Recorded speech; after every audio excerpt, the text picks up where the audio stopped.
Alors, attention, parce que on croit souvent que ce qui intéresse le client, c'est la fiscalité. Pas du tout. C'est faux. Faux. C'est totalement faux. Il va vous dire la fiscalité parce qu'il ne sait pas quoi dire. Et comme on lui rabâche, ah la fiscalité, la fiscalité, la fiscalité, et il va voir un avocat fiscaliste pour la fiscalité. Voilà. Et quand j'ai un chef d'entreprise, je dis tiens, c'est quoi vos priorités? S'il me dit la fiscalité, ah oui, alors la fiscalité. C'est bien, vous avez raison. Hein, la fiscalité, c'est très important, certes. Mais dans la vie, à part la fiscalité, qu'est-ce qui vous fait le plus plaisir? La fiscalité? Et s'il me répond oui, la fiscalité, je dis j'étais heureux de faire votre connaissance. Voilà, et je passe mon chemin. Parce que, le métier ne m'intéresse pas. Voilà, la fiscalité en tant que telle n'a pas de sens. Donnez du sens. Et ensuite, je vais me retrouver en prison avec des oranges, avec l'abus de droit. Non merci, non merci, non merci. Donc, c'est toujours l'économique qui prime chez moi. Et comme je m'occupe des chefs d'entreprise, eh bien, je vais mettre en premier la pérennité de l'entreprise familiale. Même si elle a vocation à être vendue, hein, parce que je n'ai pas d'enfant repreneur, je n'en ai pas toujours, donc elle sera vendue. Mais j'aurais donné d'abord. Voilà. Et voilà, c'est franco-français, ça, c'est la fiscalité. Donc il y avait, je prends un exemple, hein, je voyageais à un moment donné beaucoup, et dans toutes les gares, il y avait l'abonnement SFR. Prenez le plus d'abonnements possible, prenez 30 abonnements, et vous offrirez une réduction plus forte que si vous n'en prenez qu'un seul. Ah bien, c'est vachement avantageux, hein. Mais qu'est-ce que je vais faire avec mes 30 abonnements? Voilà. Ben c'est ça.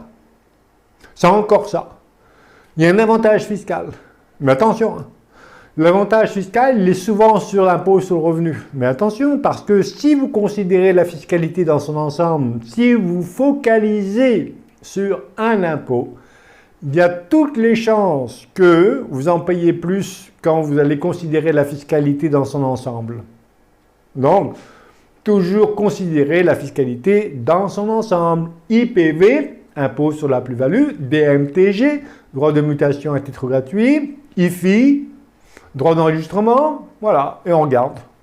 Ouais. Voilà.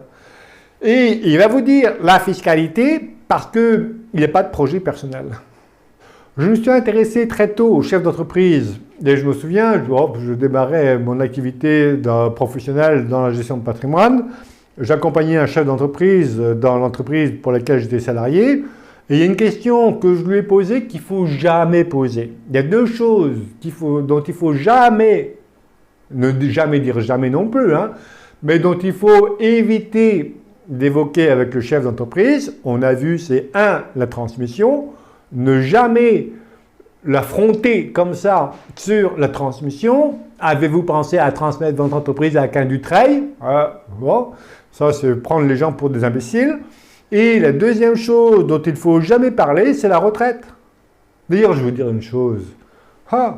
Vous avez pléthore de conseillers sur les régimes sociaux. Mais, alors, moi, c'est mon domaine d'incompétence. Pourquoi c'est mon domaine d'incompétence? Parce que, en plus de 30 ans de métier, je n'ai jamais entendu, sauf une fois, la problématique de ma retraite pour un chef d'entreprise. Jamais. C'est pas moi qui l'invente. Donc je me dis, tiens, soit j'ai des clients particuliers, non, soit j'ai des personnes qui vendent des produits retraite à des personnes qui n'en ont pas besoin. Je ne sais pas. Faut voir. Bon. Alors évidemment, j'ai plus beaucoup d'amis hein, quand je dis ça, mais c'est pas grave. Moi, je suis pas là pour voir des amis, je suis pour rendre service. Bon. Alors, comme il n'a pas de projet personnel, il va vous dire la fiscalité. Donc, mon premier métier, c'est aider la personne à identifier ses projets. Sinon, ce sera toujours la fiscalité. Donc, tiens, quels sont vos projets de vie? Ou, si vous préférez, quels sont vos objectifs à court, moyen et long terme? Voilà mes premières questions en entretien. et je pose le stylo et j'écoute.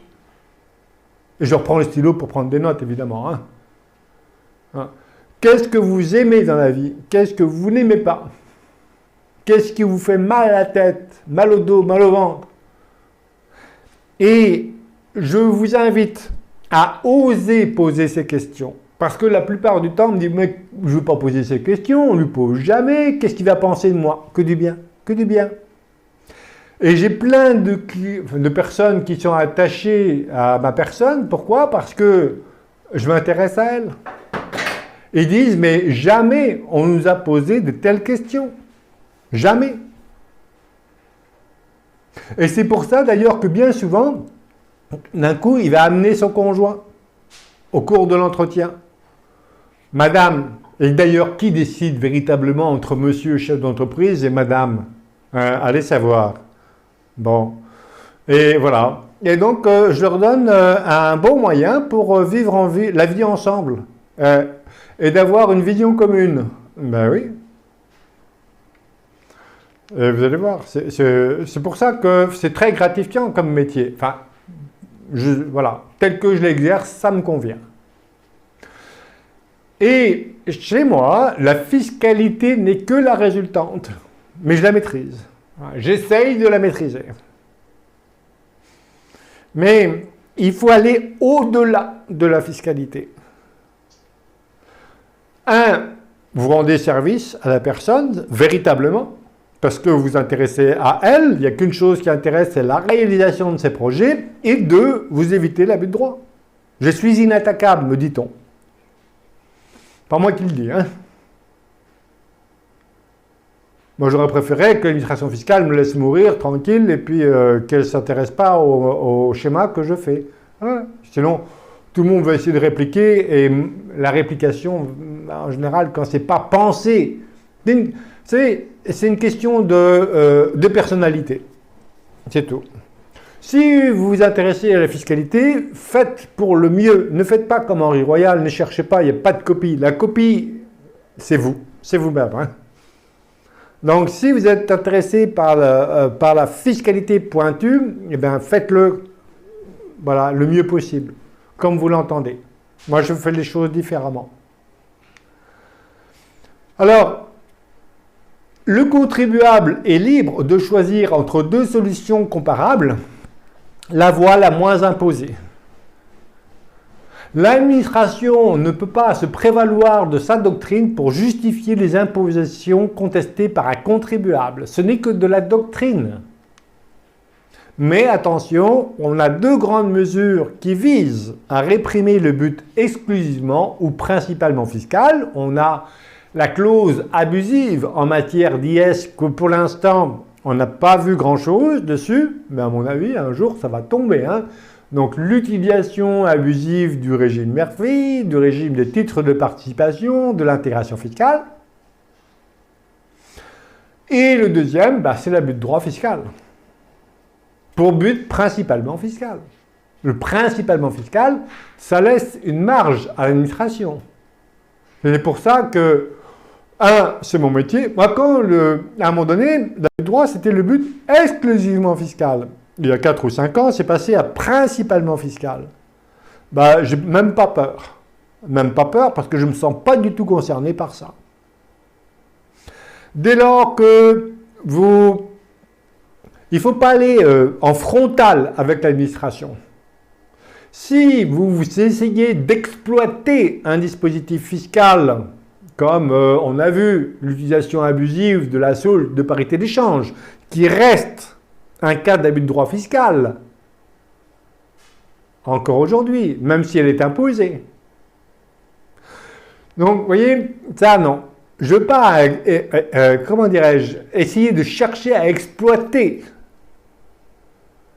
un article du Code général des impôts. Jamais. Jamais. Vous êtes sûr que vous allez perdre.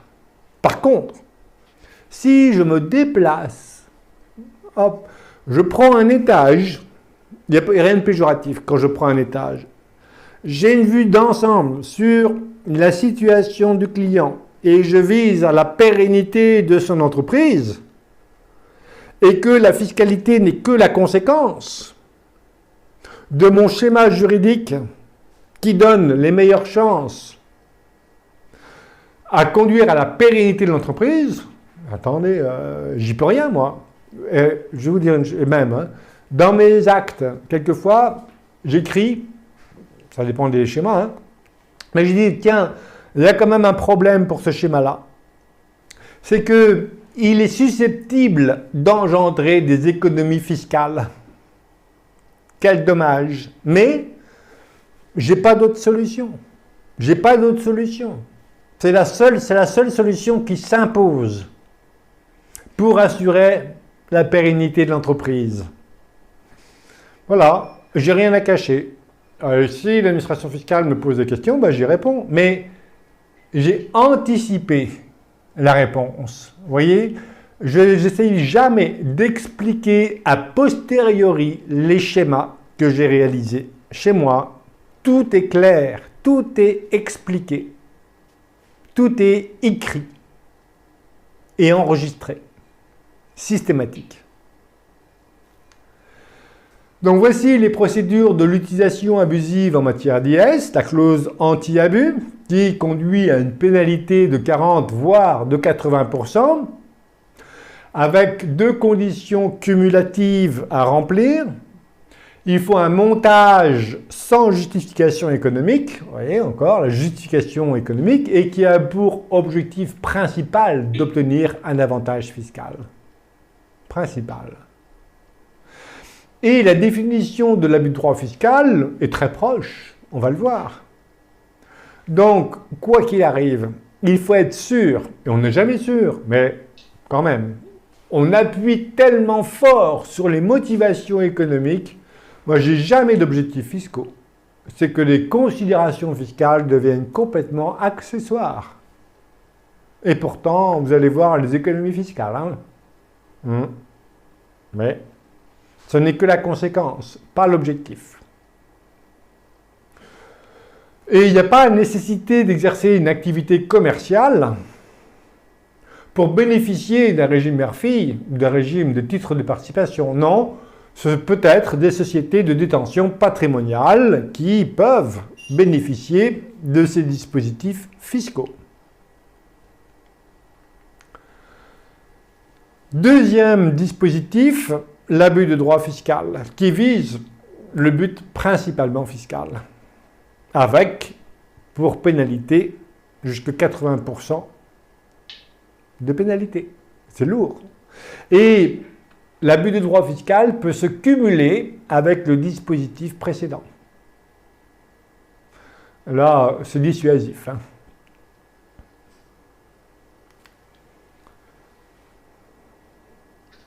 Dissuasif. Alors, pas d'abus de droit fiscal, éventuellement, hein, si on consulte préalablement l'administration. Alors, j'ai jamais eu recours à ce dispositif-là.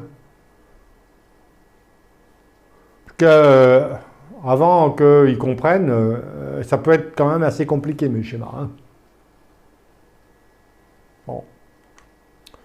Mais, je dis ça, mais je viens, pour le pacte du trade d'ailleurs, je viens ce matin de conseiller un client de recourir à la procédure. Les enjeux sont trop importants.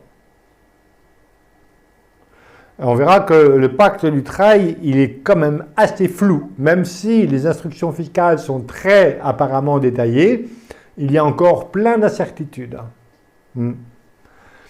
Voilà, et l'abus de droit a but principalement fiscal. Donc le principal, c'est la volonté principale d'éluder l'impôt. Et c'est l'utilisation d'un texte à l'encontre des intentions de son auteur, du législateur.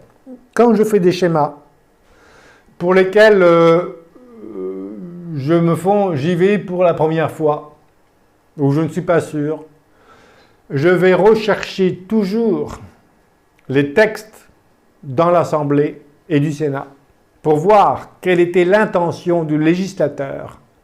Voilà, c'est fondamental hein, pour moi. Hein. Voilà. Et je rappelle, ça m'arrive de rappeler souvent l'intention du législateur. Pourquoi? Parce qu'une instruction fiscale, il n'y a pas de philosophie derrière une instruction fiscale. Il n'y a pas d'intention, à part celle de... Non, je plaisante, mais voilà. Il n'y a pas d'intention, il n'y a pas parfois de logique dans une instruction fiscale. C'est la doctrine fiscale. Et comme je dis souvent qu'il y a une inflation de personnes, une inflation voilà, de textes, eh bien on a encore une inflation de textes qui vont à l'encontre, je pense, de la liberté d'entreprendre. Enfin bon, après, bon, je ne fais pas de politique. Et ici, donc, j'invite toujours à partir des objectifs du client, du chef d'entreprise. Quels peuvent être les objectifs? Alors ici, c'est des objectifs très simples. Hein. Choisir sa structure sociétaire, protéger son conjoint, se protéger d'un risque de divorce. J'attache une importance particulière à la place du conjoint, qui peut être un ami d'un jour. Les amis d'un jour ne sont pas forcément les amis de toujours, je dis souvent. Donc on peut divorcer, ça arrive hein, quand même. Et donc je regarde les conséquences. Chez moi, hein, c'est et si, et si, et si, et si. J'adore le client, les et si. Et si vous cassez votre pipe parce que vous aimeriez que ce soit votre conjoint qui gère les affaires? Bah, pas toujours. Hein.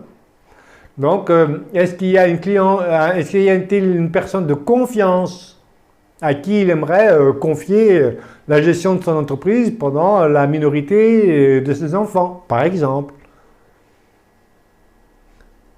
Et en posant ces questions comme ça, moi je n'ai pas les réponses, il n'y a que la personne concernée qui a les réponses. Eh bien, ça ne loupe pas. Hein.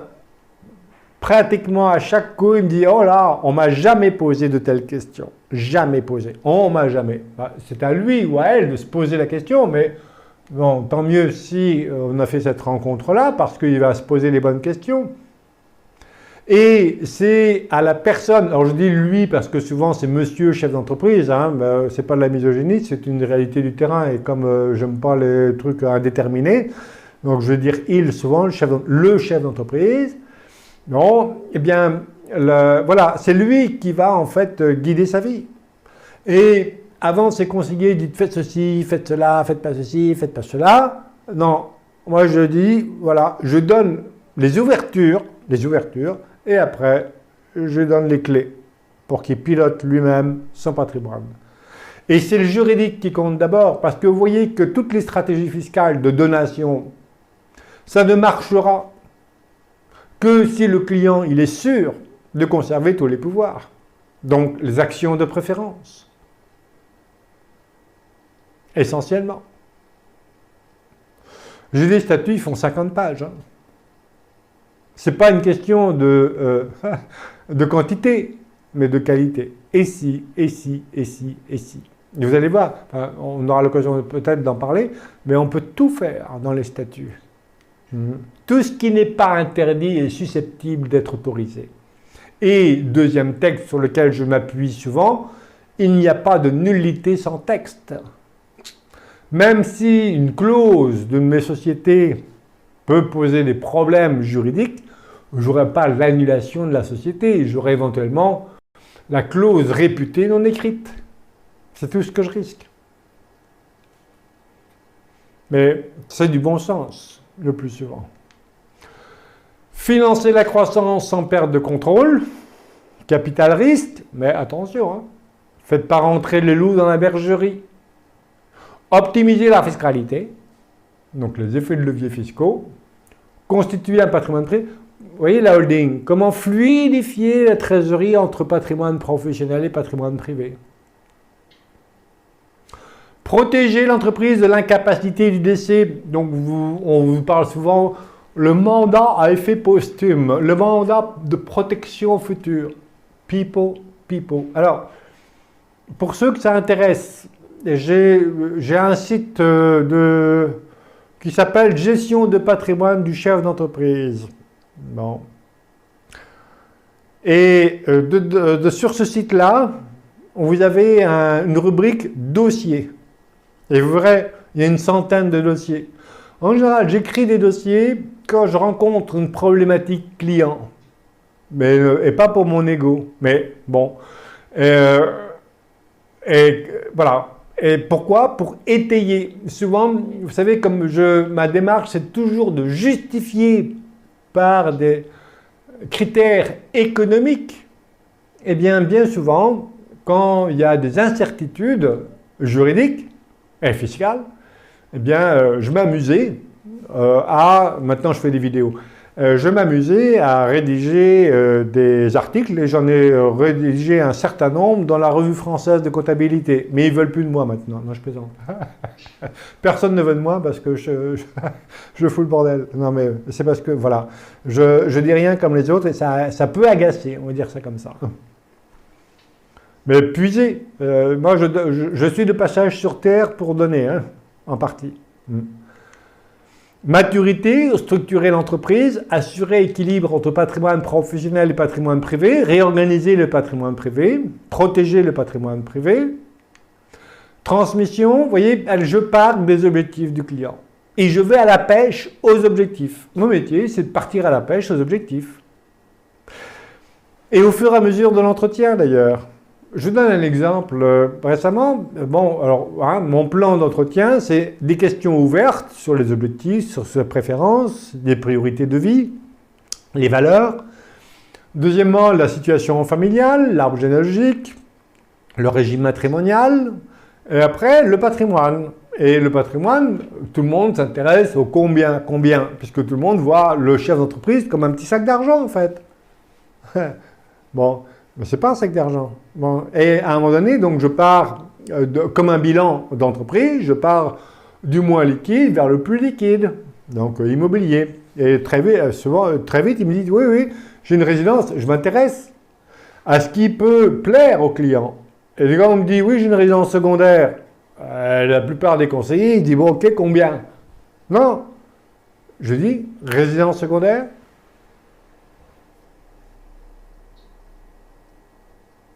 Oui. Vous voyez, voilà comment je pose les questions. Je ne suis pas pressé, moi. Voilà. Et il dit, oui, Argentière. Alors, tout le monde pense Argentière, il fait du ski, tout ça. Pas du tout. Vous voyez, pas d'a priori. C'est une résidence d'Argentière, une résidence de famille depuis 3 générations. Donc, je dis, si j'inscris conserver la propriété de cette résidence dans la famille, est-ce que ça fait partie de vos objectifs prioritaires? Et il me dit, bien sûr. Et paf, et vous voyez, et un objectif. Donc après, est-ce qu'il y a une société? Attention, est-ce qu'on met tous les enfants? Enfin, vous voyez, après, il y a d'autres questions qui vont venir. Mais il ne me l'avait pas exprimé spontanément. Donc c'est au cours de l'entretien, le plus souvent, que je vais, aller préciser les objectifs du client. Préparer la transmission du patrimoine privé, mais avant la transmission de l'entreprise. Parce que, même, vous voyez, j'attends pas quand les enfants soient majeurs et qu'il y ait un enfant repreneur chez moi. Oh, allez, ça a 1 an, 2 ans, c'est parfait. Ils vont recevoir l'entreprise. On a vu qu'ils ne recevaient rien.